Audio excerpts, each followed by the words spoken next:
Good morning, St. Mark's. Included in this email, you will find the initial recommendations from the St. Mark's Regathering Task Force. I'd like to express my gratitude to each of the members for their willingness to serve in this capacity and their commitment to representing the broad range of opinions parishioners have about getting our community back together again safely. These different viewpoints that parishioners have actually present an enormous opportunity for either conflict and division or respectful dialogue and unity and Christian witness. I came across an article last week titled, "Church, Don't Let Coronavirus Divide You."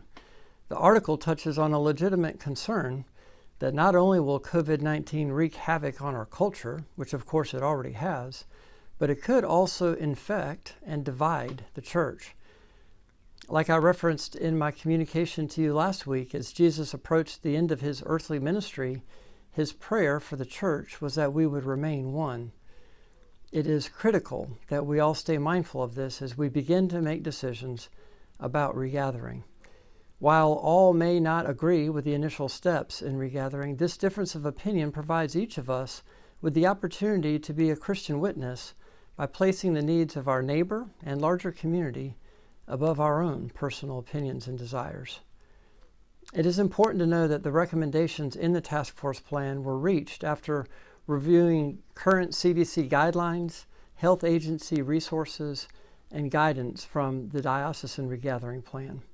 The task force also considered the demographic of our parish and the fact that a good percentage of those who regularly attend worship at St. Mark's are 55 or older. Research has shown that this virus affects older adults more frequently. Therefore, returning to an enclosed shared worship space presents the possibility of spreading the virus among our most at-risk population. That said, after reviewing all the data, the task force reached the conclusion that having an outdoor service was the first step on a path toward gathering together again safely.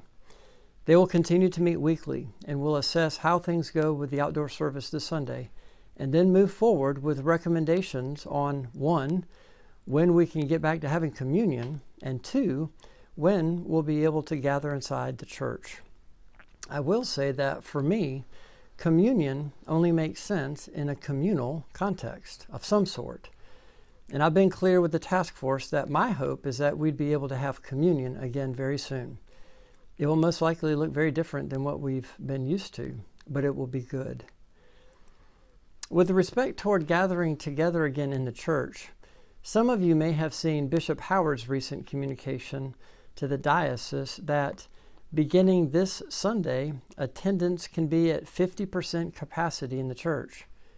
However, we must remember his prior communication that with 63 churches across the diocese, there will be variations in context as it relates to church space, congregation size, etc. To be specific, St. Mark's can seat about 450 people. Think 5 p.m. Christmas Eve. Half of that is 225 people, which is what we have on a good Sunday, with a number of baptisms, for example, when it feels like there's a good number of people in the church. So keeping that in mind, also in the bishop's recent communication, there is the guideline to maintain physical distancing of at least 6 feet, which, given our context, is simply impossible at half capacity.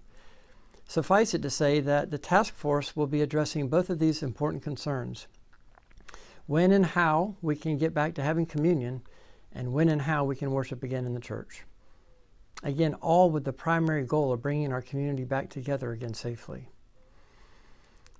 Even though we sometimes disagree with one another over non-essential things, our connection as members of Christ's body binds us together in Christian community, and we need one another, maybe now more than ever. So, please pray for those in leadership. Please remain patient during this difficult and stressful time, and please help me guard the unity of our beloved St. Mark's family.